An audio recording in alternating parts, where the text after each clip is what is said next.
The views and opinions expressed on this podcast are those of Green Acres and our guests. These general gardening tips and suggestions may work for you, as well as those from alternative sources. When using any garden products or tools, read and follow all label directions. And learn how to make your yard summer strong at bewatersmart.info. The Green Acres Garden Podcast is the podcast dedicated to helping gardeners hone their growing skills while we celebrate our love of plants. So whether you're new to growing or a seasoned gardener, you're sure to learn something new. Join the fun as we have conversations with world-class growers, passionate green thumbs, and professional garden experts from Green Acres Nursery and Supply. Listen every week. We'll answer questions you didn't know you had. Oh, what do you do with a drunken gardener? What do you do with a drunken gardener? Make him pull weeds and rake some leaves. Here we go, folks. It's time to start the show. Ho! Just kidding. Welcome to the show, everybody. Ladies and gentlemen, one and all, so happy you could make it. This is the Green Acres Garden Podcast for our end of the year episode, and I'm your happy host, Kevin Jordan, and I love plants. In studio with Austin, the bad boy Blank. How's it going there, Austin? Yo, what's up, my pirate booty friend? Hello. That's a very nice little shanty you have there. I had some fun. This week we will be defying gravity, as always, with plants because gardening is wicked. And if you get that joke, you can be my friend. Actually, I wanted to start. I have a funny story, Austin. Okay, what you got, So my aunt, Marcia, loves the show. Okay, we love our aunties on the show. We do. This is auntie focus. We love them. Okay. So she was telling me, she's like, hey, I listened to the poinsettia episode. Okay. She's like, listen to this. So here's the story. So What? our grandma, years ago, got a poinsettia as a gift for Christmas time. And As was just one like, does. It's beautiful, was displaying it. She was was so proud. I was like, I've been watering it, and now this is like 6-7 months later. Oh, she's like really proud of herself. She's like, I've been watering it, keeping it like moist. It's getting some good sunlight. You know, everything's perfect. And look at the plant; it's pristine. Looks like it hasn't changed a bit. And then my aunt, I'm suspicious of this my aunt already. leans in, looks at it. She's like, hey, Grandma. It's That's a plastic It's poinsettia. plastic, That's yes. a fake. You got a fake plant there. You've been watering a fake plant for No 6 months. way. Yes, and How? so hilarious. You know what's funny is I'm sure she's not the first or the last person to do that. Oh, I'm so sorry there to we laugh go. so hard, Auntie. Isn't that great? That's hilarious. Oh yeah, it was so much fun. I had to share that. So hopefully people are listening and they've still got a good healthy living poinsettia You know at what? home. I'm going to take her side on this because you know what? They're getting so good at making fake plants now. Sometimes Yeah. you can't tell. I'll go places. Until you touch it. And my wife's like, hey, is that real? Is that fake? I'm Exactly. like, hold on, I got to get a little closer. Yeah. But yeah, they're definitely getting better. can make that mistake. Sadly. That's No, fine. real always. Forever and always. But Austin, you know how in last week's episode, you surprised me with a gift, and I was a little Yeah. taken back. It was awesome. I loved it. The gardening calendar is really cool. Yeah. I really needed that. You gave me a chalice of destiny. That cup was great. Yeah. I love beverages. But you know what? To try to make amends. Because I value our friendship. I got you something. Oh. If you just lean, You didn't have to do that. I know, and most don't worry. All this was free. It's in the room? I It's don't in know the where room. it No. is. What? So no, I'm just kidding. So lean forward underneath your desk and You did not. reach on top of your speaker, bud. What? Underneath your desk, there's a Okay. speaker there.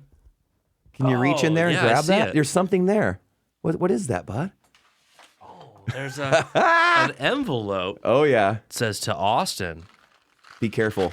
Ooh, if I shake it, it makes a noise like there's seeds in there. Dang it. Oh, what's He's on to going me. on? He's on to me. Dude, I love I figured you got your garden plot. You're getting going. Pepper time. Dude, a little bit of it, yeah. Yes, dude, thank you. So I got this you just a is few. the time you said we got to start our peppers. Very soon. Yes, right now. Get them Dude. going. Indoors, maybe get the heating mat. Dude, we got all the good chili peppers. Nice. So what are the varieties there? Okay, so you got me the Sintaka chili pepper. We've got Green Arrow P, okay, but then we've got early jalapeno, New Mex lemon spice. I'm familiar with that. Delicious. We grew that before. Oh, yeah. Habanero, my Classic. favorite, yeah. And then some Sugar Daddy snap peas. There Thank you. There you Wait, go. are you calling me your sugar daddy? Don't read into that. That's not intentional. I just I didn't think about that. Oh I my love God, that. I'm getting I red. love That is ridiculous. Dude, thank you so Hey, much. dude. You're a proper gardener now, dude. I'm I'll still- get you more. Actually, I've got Okay. plenty more for you. Well, I'm gonna go be visiting the garden plot soon, and I want to get stuff. So I'll start these inside here, and then I'll bring them over there and put them in. The peppers for sure. And then I'll ask for your help along the way if Yeah. anything comes up. You got it, bud. I am really curious to see. I know we planted garlic back in the fall. Oh, it's sprouting up. Is it? Oh, yeah. Can you send some pics? Sure. All Yeah, right, I can post share that them, with dude. the group. Yeah, that'd Yeah. be cool to see. 'Cause It's they're my gonna first start, garlic ever, and I'm excited. It's popping up. Yeah. dude. That's garden magic 101 because they're so easy, and what you get is pretty great. So wow, what are we dude, going thank to you. do this episode, So- Austin? I know you got a surprise for me. I know, and it's a surprise for everyone because we've never done this before, but this is going to be our first ever rerun of an episode, and I've been reflecting a lot on I the call it a last year. reflection episode. A reflection, yes. Yeah. Well, I've been doing that. I've been thinking back of everything we've done in the year, and one thing keeps coming up in my mind, and that's the episode with Kevin Espiritu. It came out roughly almost Same time exactly last year. a year ago.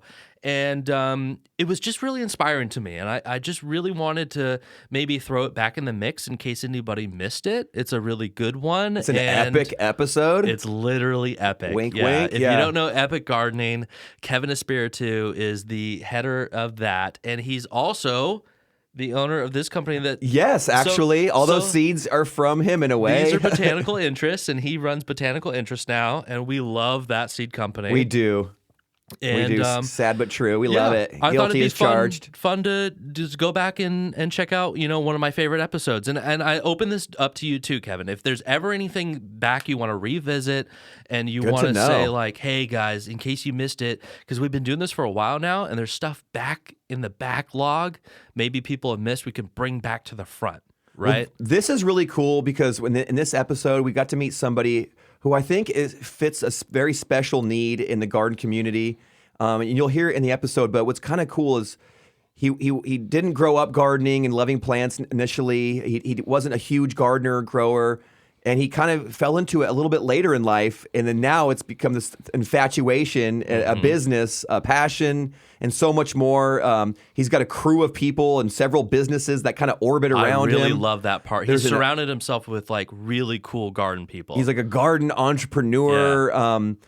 For people, I actually had this student email me, get in touch. Another Green Acres person was like, hey, I got someone who needs help at their school. So that this young man emailed me, and he was like, hey, I'm a little bit of a green thumb. I'm into plants. He's trying to bring gardening and plants and gardens to their school. And in his email, he mentioned, he's like, I watch Epic Gardening. And like, so it's people who are even new to gardening or have been gardening for a while are aware of this gentleman.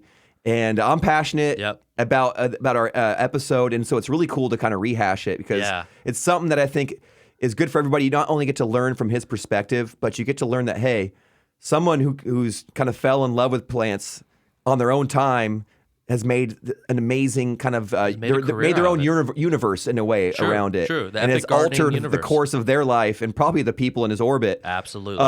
Hopefully me and you one day, Austin. Oh, we'll see. I'm just kidding. But his content is phenomenal. I highly recommend it. Go to his website, go to his YouTube channel. He's got a podcast as well, which is great. And it's been changing lately. Since we talked to him, the podcast has morphed a bit and it's become more of a long form thing. And I've been enjoying watching that show change a bit. And I fully support it. I'm all about it. So let's go ahead and jump into our interview with Kevin Espiritu. We met with him virtually 1 year ago and had a great time talking with him. Here it is. Let's check it out. I'm here with Kevin Espiritu. Kevin, how's it going? Good, Kevin. Nice to meet you. Nice to hang out. Nice name. Oh, yeah. Glad to be in the club with you. So please introduce yourself to some of our listeners. For the 3% of the world who maybe don't know who you are, tell us a little bit about yourself and what brought you into gardening. Sure. Yeah. So my name is Kevin Espiritu. I'm the founder of a company called Epic Gardening, which really was just like a little gardening blog back in the day. A way for me, I guess, to get off the computer, stop playing video games, and do something with my life, I guess, in my early 20s. And of course, it has now morphed to a little bit more than that. But those were the beginnings. I didn't grow up as a gardener, didn't really have any sort of familial knowledge on how to grow or anything like that. Um, was into science and nature as a kid, but gardening for some reason never really hit me until my early 20s when like I said, I kind of went to the nursery with my brother, local nursery around here, grabbed some basil, cucumbers, tried to grow them out. He did well with the basil. I did okay. I tried to grow the cucumbers, really did poorly, almost like disgusting level flavor profile on that. But I was hooked nonetheless. And so, we sit here today, it's almost 10 years later, and, Epic Gardening is a pretty sizable company now. We like to make a lot of content, teach people how to garden, how to grow, and now have gotten into the world of gardening products as well. So have some raised beds we offer and seeds and all that sort of stuff. Well, that's awesome, man. I tip my straw hat to you. I'm so impressed by what you've created over these past few years. It's really remarkable. I mean, 2.68 million subs on your YouTube? It makes my 1,000 subs seem even more meager than it already is. But really impressive. And you've got some great videos, and I'm sure we'll direct our listeners to you if they haven't already seen it. Man, you've got some great content out there. Really, I'd be curious to know, Kev, what do you love most about gardening and cultivating plants? I feel like it changes every couple seasons or so. So at the beginning, it was more of the scientific aspect of it. I was growing a lot in hydroponic systems without soil. So you really had to study pH, dissolved solids, all that kind of stuff, and figure out, okay, I need to manipulate this entire plant. And as I've evolved in my growing journey, gotten more space, had a little bit more budget to put behind some things, I've really gotten into, let's say this year, it's more about the beauty of the garden, trying to design a more aesthetic space, trying to design a space that like really makes me feel at home in my home. Whereas a couple seasons ago would be more esoteric, weird varieties and growing a lot of vegetables and fruits that were kind of out there and kind of weird. And so I always add like another layer to it, but I think it's I don't know. There's just you're cultivating life on Earth, really, is what you're doing. And so, to me, I think it's endlessly fascinating. You can come at it from a million different angles. Wonderful. I'd be curious because it sounds like you've taught yourself so much, and I'd be really curious. What do you think are some of the most important lessons that you've come across in your garden journeys? Yeah, man, there's so many. I think I annoy everyone I talk to about this because I always try to make some sort of garden cutesy metaphor to life or business or whatever. But the truth is there's so much that does relate, right? Because when you think about, let's say, patience or the whole, best time to plant a tree was 20 years ago, second best time is now. Like you could, of course, apply that knowledge, which is truly an arborist piece of wisdom there, to the rest of your life. I think about one that actually really hit me recently, I keep repeating to myself, is you don't grow plants. You create an environment in which they grow themselves because they know what to do. It's just that, we're sort of cocky and we try to steal them from every single place on earth and put them in one place and say, why aren't you growing? And, if they could talk, they'd say, well, it's not where I evolved. So it's probably not why that's probably why I'm failing to grow. A lot of wisdom is simple in that way. What do you think, as you've learned, what do you think are some of those important mistakes that you've made that helped build up those lessons? Yeah, I think so. One that I think I don't see too many folks talk about is depending on how long it takes to get a harvest off a particular plant, that's the amount of time you should really think about planning that plant out. So like if you're growing like a little annual veggie garden, or maybe even something quick like lettuce, radish, turnips, you can kind of just mess around and experiment. It doesn't really matter because in 30 to 60 days, you're going to find out if you succeeded or failed. Then you get into, let's say, a backyard orchard planning and even citrus. I'm only just now, 2.5 years later, getting a good amount of fruit off of my citrus orchard. And I planted in a way that I planted them like very close together on purpose, knowing I wanted to create this wall. And that has ended up working out. But if, I could see a world, and we get messages like this all the time, of someone who planted like, 2 avocado trees 2 feet apart or something like that. And now they're running into one another and they don't know what to do. And I would say like learning that skill set of like planning forward, I definitely made a lot of mistakes there, especially with these longer growing crops. Yeah, me as well. Guilty as charged. Yeah. But for me, I learn through success, but I learn so much better when I fail, sadly. But that's just the way it goes. Yeah. Don't they say, the best gardeners have killed the most plants? Yeah, there we go. Unfortunately. I'm working my way towards it. Yeah. How do you continue to cultivate this epic knowledge that you've been growing? Yeah, I mean, I think a lot of it's like natural curiosity. So I'll get into some weird topic, like, let's say air layering. Recently, I've really become fascinated by to kind of clone out these harder to root So trees. much fun. It's really cool. And you start with figs because that's very simple, and then you kind of move on. Um, we have a team now though, so it's really helpful because I'll never be the best, really probably gardener in any category, really, if I'm being honest. Someone's always going to be better than you at a particular crop.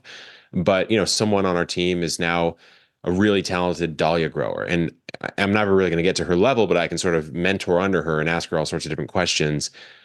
Similarly with other parts of either the business or the garden, I'll hit up one of our staff horticulturists and say like, hey, what do you think about this? Is this actually true? Can you find any studies that support this? And sometimes yes, sometimes no. And we kind of round our knowledge out that way. Well, having support in a team, that sounds great to have. We have a little one here, and it's always great to lean on other gardeners and growers. I think you learn the most from other people and what they've already killed or have been successful with. So that's really solid information. Right now, like, what are some of your personal favorite veggies to grow? We're right here. We're in the heart of the cool season. I'd be curious to know what some of your favorites are. It's funny because I would not have imagined I would give this answer, but right now, having a lot of success with all the brassica crops. I think in my area in San Diego, it just took me a while to figure out the right time to start them because for us, we don't get a true killing frost. And even if you did get maybe in the low 30s, high 20s, any brassica would still survive that, especially with some cover. We don't even get that. And so realizing when to plant them has given me a lot of success. Like I just harvested a huge head of broccoli just yesterday. And it's never been traditionally a crop I really enjoyed. I think maybe when I grew up, the way that they were prepared, it wasn't for me. But now I really enjoyed them. And so cabbage, broccoli, cauliflower, all those types of crops, it's the season for them. And fortunately, now I figured out a way to like enjoy them in the kitchen. Yeah, same here. Our school garden right now is packed full of brassicas, cilantro. I've been loving cilantro in the cool season. Yeah, yeah, yeah. Do you have any specific warm season crops that really get you going? Well, I mean, the classic answer would be like a tomato pepper, right? But I think I really have gotten into the garlic harvest, which will come right around that warm season. It's not really a warm season crop, but it's when they come out. And then I'll never really get sick of growing potatoes. I think people think it's kind of boring. And even Jacques on our team, we call him the garden hermit. He was like, why grow potatoes? Or I grow for flavor. They're kind of tasting the same as everything else. And then he stole a few from my garden. He had some, and he's like, actually, it is way better. And so something as simple as a potato, I don't think I'll ever get sick of. I love growing potatoes. We try to sneak them in right at the end of our cool season, but before our summer, so we can get the harvest in right before the summer starts. And it's like I'm always amazed at how much comes out of the ground on those potatoes. And I would agree with you. The texture, I feel like, is different when you have that fresh potato harvest come in. It just seems a little different. Yeah. Yeah. It's just, I don't know. There's something about it. I think there's also, it's like the meals that you cook somehow taste better, or someone cooks for you versus like the meals you buy out, right? I think there's some sort of psychological aspect to it. Like if I knew I grew it, then I hold it in a higher regard in the kitchen. And even if it's terrible, I might even think it's better just because I don't know, tricking myself. Oh yeah, it's like loving your dog more than anybody else could ever love it. Yeah. Yeah. That's a good point. Given your experience and your growth, that robust growth, how can we, as just everyday gardeners and growers, our listeners, how can we do the same? How can we cultivate our own epic gardens?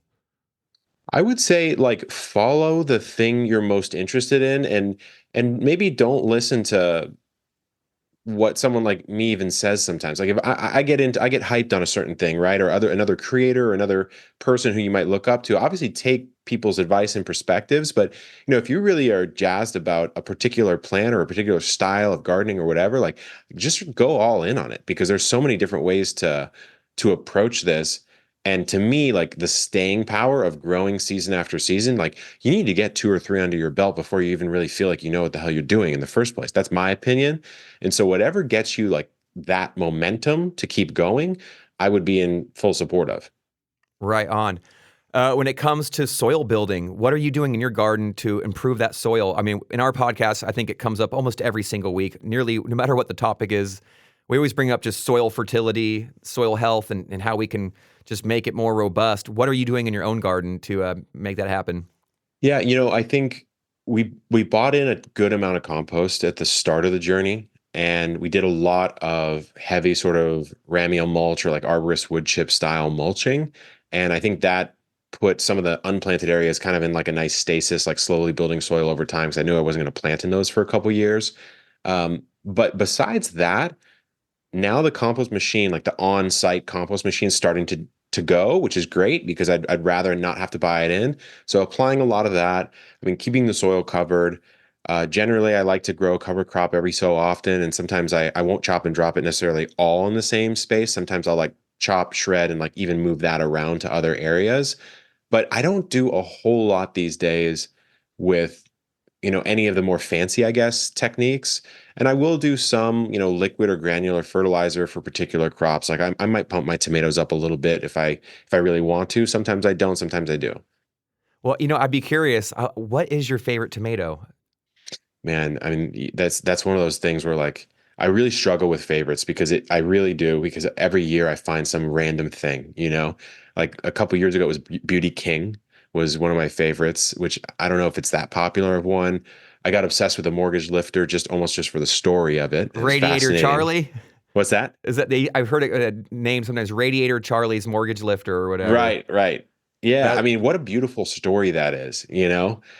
So I almost don't even care how that tastes. I just want to grow it to be a part of that story somehow. So Sun that Gold. story was what? It was can you tell us? I'm sorry to cut you off, but could you tell us a little bit about that story? Well, I mean, the way I understand it, I guarantee I'm not going to get the details right, is basically the variety was so prolific and gigantic that it seemed like he was sort of saying like, grow this and sell it, and there you go. You can pay your mortgage off. That's my understanding. So to me, that's such a cool story. I think I love that as well because I think there's a lot of plants out there and they come with a little history, a little story, and every time there is, I think that's just something that just adds to the spice of it. Yeah, absolutely. The world of plants, there's so many fun names for all these varieties. And so I actually think we should all get crazier with the names. Like I think breeders should get crazier, add more story to it, add more fun to it. And like I met a guy who grew, he didn't grow it, but he developed a potato, the Clancy potato, that you can grow from a true potato seed, not a small tuber. And I was talking to him. He's like, it took me 20 years to develop Wow. this because potato genetics are, I think it's called like triploid genetics or something like that. I'm not going to get it perfectly right, but basically, you can't traditionally breed them as predictably as other things. And so it took him 2 decades. And even then, when you grow the Clancy, you get a sort of, the way he described it is you sort of get a population of tomatoes or potatoes that are similar enough to be considered a cultivar, but they're not actually all the same. And so I was just like, dude, what a cool story. Like everyone would buy that if you just told that story. Absolutely. Are you going to get into any breeding of your own? I don't want to get into your love life, but That's the dream. Yeah. Spoiler alert. No, the dream would be to do something like that. I've always had a sort of dream or maybe a little personal achievement scoreboard of naming a new variety, but I haven't made one, so I don't really think I have the ability to name one. So we'll have to see. Yeah, the future is bright for you, so I'm sure you'll get an opportunity. Which actually brings me to something that's really cool. My very first interview, when I was lucky enough to land this gig, was a gentleman who owned a seed company called Botanical Interests, and it was awesome. Can you tell us how you kind of have a connection with that? Well, that is a crazy story because when I mentioned I went to the nursery to buy basil and cucumber, well, basil was a live plant, but the cucumber was seeds, and it was a Marketmore 76 cucumber seed from Botanical Interest. I didn't know anything about the brand back then, of course, but that drawing, right? That beautiful labeling. Oh, yeah, I the love labeling stuck out and still sticks out to this day, 10 years later. And then now Epic and myself, we now own the company. We own Botanical Interests, and Curtis, who's the man you had on the podcast, Yeah. and his wife Judy have sort of moved on from the business and they're enjoying an awesome retirement. But to me, I'm sitting here like, dude, that's so crazy that's underneath, the Epic Gardening banner now. I'm stoked for you. Botanical Interest is one of my favorite seed companies. Not just the seed, but like I said, his story is really awesome as well. How he started the company, it was just fantastic. And to see it fall into your hands in such a great way, I think it's definitely going to be in great hands, I think, with you and your team. So I'm really excited to see what you guys do with it. One of the things I love about Botanical Interest is, like I said, not just the seed choice, the quality, but and the beautiful labeling. But I love how you can actually rip open that label, and there's additional information everywhere, on the back, on the front, on the inside of the packet. And so I think there's so much there that's really enjoyable. One of my favorite tomatoes you guys sell, the Sun Gold. Yeah. And so that's one of my just diehard favorites. And it's how I get students and younger folks who, I don't love tomato, I don't even like them. I go, try this. And they will try that Botanical Interest Sun Gold tomato. And they go, okay, never mind, I'm into it. I like tomatoes now. I'm hooked. You know what's crazy is now that I'm on the other side of the equation, and obviously we have a very capable team who does a lot of the day-to-day operations of running Botanical, but I get to see some behind the scenes, right? And so I always wonder, like, why are some seeds so expensive? Well, the Sun Gold seed is so expensive for us to buy that I go, oh, no wonder it costs however much it costs a pack, right? Because you could buy a pound of that. I don't know the exact price, but I mean, there are some seeds out there in the world, like stevia, I think is one, where you buy a pound of stevia seed, you're out 5+ figures just for that pound. It's insane. Just for that sweet little weedy plant. I know. Yeah. Right on. So I hope people will go check it out. It's cool that like I said, it's cool that it's in your hands now. And I hope you guys do great things with it. Is there anything, will things stay business as usual, or do you have any ideas to kind of improve upon what has already been created? Well, I think anytime you decide to purchase a business, you believe something can be improved, right? But I think the important thing for us, and certainly for Judy and Curtis and people who love the brand, is what we're not going to do. So, when we announced it, don't change the packets, I was like, I would never. I mean, that's the whole reason I came to the brand in the first place. The germination rates and sort of testing process we do when we receive and grow out our seed, that's the stuff that makes the brand. Do I think there's some cool stuff we can do? Absolutely. Like bringing in some fun new varieties, maybe rare varieties, maybe smaller batch. I don't know, maybe different collections. We obviously have an audience at Epic who's maybe a bit younger as far as the demographic goes, maybe doesn't have a lot of space. So maybe launching a patio container collection, things like that I just think make the seed world a little more accessible for beginners. But like the soul of Botanical is something that we don't want to change.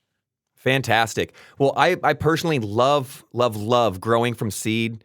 I think it's economical. You get access to so many different varieties.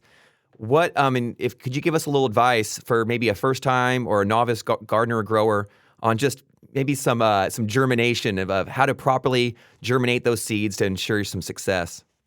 Yeah, I mean, to be honest, like part of this is just growers' memory, like remembering to keep your soil moist, to not burn out the seeds. I think just respecting the germination temperature and time, and then properly setting up your soil mix. Like a lot of people, especially beginner, will buy any mix and then just try to start seeds in that. And you really do want a finer grained mix to start your seeds in. It makes life way, way easier, especially when you got seeds that maybe do need to sit sort of at the surface or just below the surface. And so if you don't have seed starting mix, what we do is we have like a 1/4-inch screen, and we just screen potting soil through it or screen your native soil through it. Whatever you can do to get a nice fine grain mix, to me, that tends to be one of the easier ways to guarantee good germ. That's great advice, because I remember when I first started growing, I was like, oh, here's a nice potting mix. I'll throw some seeds in it. And it's kind of chunky and chonky, and it just wasn't the best. Those seeds were having to push up past some pretty heavy chunks. So I love the screening idea. That's a great way to turn something that you already have into your own kind of homemade germination mix. What a great idea. Yeah, I mean, you can always buy a seed starting mix, and it's a great product. It works really well, but if you just don't have it on hand, it's an easy way to do it. You can even take like a colander and kind of screen through if you want to. There we go. Then you got to wash that sucker out and get some pasta in there. Yeah, I know. What are your thoughts on homesteading? I know that's like a kind of the craze right now, and it's kind of like gardening kind of on steroids, or extra fertilizer in that garden aspect. But what are your thoughts on it? I'd be curious. I mean, I'm a big fan. I think the word needs to be redefined a little bit to be a little more accessible. And so, we have Epic Gardening as our main channel, like you mentioned, but we also have Epic Homesteading. I started that 3 years ago when I bought a house, and it's a suburban home or semi-urban home in San Diego with like 1/3 of an acre maybe. So it's not large. And so my whole logic on that is I was like, look, I'll call it epic homesteading, and I'm going to see if I can change what people imagine homesteading to be. It's okay that you're not like, on 200 acres in Wisconsin, slaughtering your own cattle. it's, Yeah. it's it's good enough to, maybe have a couple solar panels, maybe capture a little rain, maybe grow 25% of your own food. I mean, back in the Victory Garden days, that's like, I think the country grew around 25% of its own food, which is crazy high. That's amazing to even think about. Yeah. Yeah. So to me, I'm big on it. I just think it needs to be accessibilized a little bit more, not as much gatekeeping.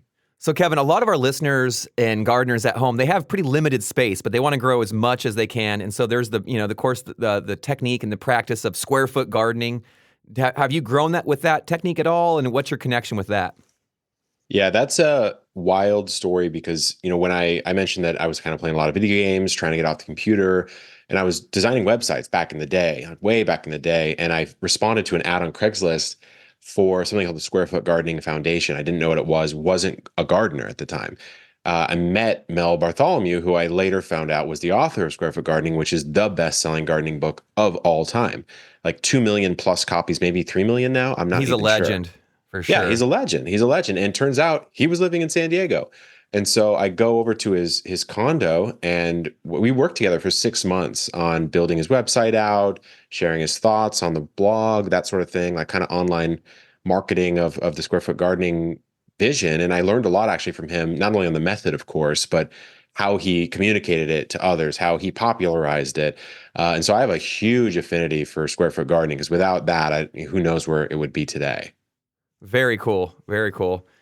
You've had so many amazing videos and garden adventures. You can call me Jam because I'm a little jelly because I love watching you on there, and you have so much fun. And I really appreciate it.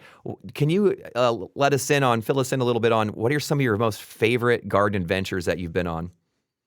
Man, so I think a really fun one that just was a total curveball and it wouldn't have ever expected is I had gotten on TikTok like way back when TikTok first came out, like when it rebranded from Musical.ly, the more dancing app. And I was just creating, kind of goofing off, making gardening videos on there. And an artist sent me a message. Just this woman, Kaylani, sent me a message. She said, "Hey, do you do garden installs?" And I had not listened to her music, but turns out very prominent, very famous singer. So I was like, I don't really, but I'd be interested in maybe doing a collab if you're down to do a video.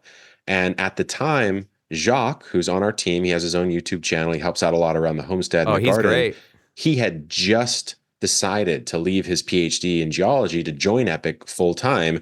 And I said, congrats. Time to drive up to LA and do a collab with a musical superstar. And he's like, what is going on? And it was in the middle of the summer. It was like 102, 105-degree heat. We go up there. She's super chill. We had a ton of fun making a video. We're like sweating like crazy because it was like 105 feels like 115, it was just so hot. So we're in the backyard, like spraying each other with the hose. Like she's probably like, what are these guys doing? But we turned out a really cool video, really cool garden. And she's been gardening ever since. So it's just random stuff like that I think, I can't reach people the way that this woman could. And maybe they got into gardening because of her. Well, that's awesome. And you just mentioned too that somebody who was having hard times in their life and they reached out to you and your videos seem to help them. It's like, how does that make you feel? It is very interesting because it depends on, I guess, the state of mind I'm in when I'm receiving it. Because sometimes at the scale Epic's at, and, hopefully this doesn't sound too egotistical or anything, but like the scale it's at, the messages just come in. And so sometimes you can get a little desensitized to the volume, the sheer volume of it. But when you get one like that, it'll break through and really kind of touches you. And if I sit there and get present with it and try to really internalize what this person is saying, then it can really hit really hard in a good way. Absolutely. No, it's pretty powerful, and it's kind of cool that you're having fun, you're doing your thing, and I think it's blossomed, and for use of lack of a better term, into something really amazing, something incredibly epic. And I think that's cool that not only are people just gardening and growing, but it's maybe affecting their life in a way that is more profound than you'd probably ever even imagine to begin with. So dude, that's really cool. Yeah. I had no clue, man, it would get to this level. So I'm grateful to be along on the ride. Well, I just got a few more questions for you and then we'll let you go. But I'd be curious where is epic gardening going? Where is, I mean, the sky, I think, isn't even the limit for you. So, I mean, where do you have your sights set? I think it's just a very interesting time in the world and in generational change and all this sort of stuff. And I just see a lot of opportunity to kind of bring gardening back to the forefront of how we all live our lives. And so the way that expresses, I'm not exactly quite sure yet, but I think that there's a lot of opportunity still to come.